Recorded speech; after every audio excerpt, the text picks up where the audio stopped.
Well, in the early days, it was especially going to church when I first started dressing, especially when I started wearing dresses and skirts. I would often pull out the music and play Bonnie Raitt's "Let's Give Them Something to Talk About" to get myself a little motivated. Let's go put it out there. Let's give them something to talk about. I don't feel like I left. I feel like I got pushed out, which is also a really difficult experience. When my husband and I got engaged, it was right around the same time that then our religious leader got in contact with us and wanted to have a conversation about our options. And at that point, our options were either we leave by our own accord or essentially we'd be told to leave. And so me being the strong, empowered human that I am was like, people don't kick me out, right? I leave. And to this day, actually, we have a box of our religious books, things from our missions, things that had a lot of spiritual meaning. And on top of that is our letter that says that we are no longer a part of this community. And so I think that still stings, that's still hard. I wonder what my trajectory would have been if that had not been so tightly adhered to. That idea that my queerness, I had to choose between my queerness or my religious community. The biggest pushback came from people from my mission. I recently graduated BYU, and so once I graduated, I was able to come out because if I was at BYU in a relationship, I would be kicked out and my degree would be taken from me. And so I was recently this year able to come out, and I had people from my mission that were telling me how disappointed my mom must be in me and how heartbroken my family must be because I don't have this eternal glory and I can't have all of these things that everybody else gets to have that I don't. And it was painful to hear and to experience because I feel that since I've been able to embrace my identity, I feel more compassion and love for people than I did before when I was in a religious institution. And so to experience those who are supposed to exemplify those things, that how they did the opposite was eye-opening for me. Coming out, that's fun. Especially as trans, it's something, especially as you start to change, you can't hide, so it requires a lot of coming out. So every coming out seemed to be like I was on trial.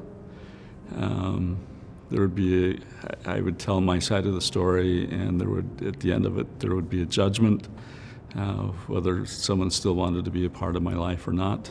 It was a little rocky with my kids. Two of them were gung-ho accepting me, and two were not so much.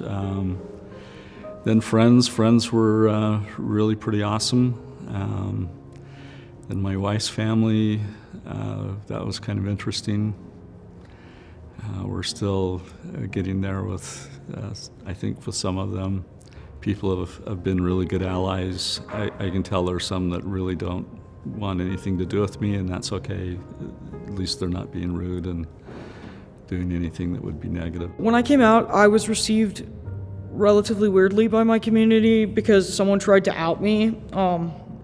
So that was not fun, and I think people always knew about me because I was definitely not hiding my disdain for dresses and all that stuff, you know? Like, I always felt uncomfortable in traditional cis female spaces, or just female spaces in general, and my ethnic community was like, what are you doing? No, kind of, a little bit, but like, my parents were really supportive, and people realized that, like, hey, the Malamids are accepting their son.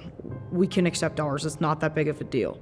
So in some ways, I was a trendsetter or a anomaly in the Persian Jewish community because I was the first to really come out to my family, because I come from a very well-known family in the Jewish Persian community. So it was even more doubled. Before my grandmother passed, may she rest in peace, and she told me she was proud of me and that she loved me. And she and my grandfather, paternal grandfather, both really loved me, not in spite of my queerness, but because of it. They loved me for who I was and who I am. And that was a really cool experience to have. It was definitely stuck between me being distanced, mostly on my part, and people being accepting. It was hard for people that knew me since I was born to really think about me in this new way, because they've known me for more than my life, because they knew my parents beforehand, and they just always had this idea of me. Same did my parents, and this new aspect of me coming out just kind of came out of left field for everybody. And there are some people that I just don't talk to anymore.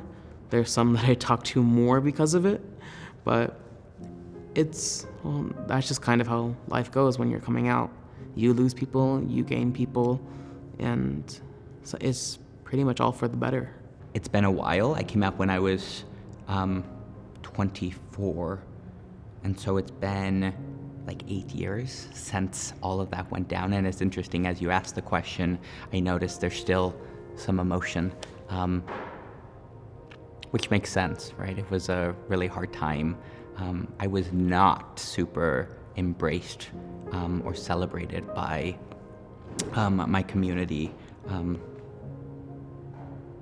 In fact, kind of the opposite. I feel like during the time of self-discovery and real self-celebration, there was a lot of mourning that was happening.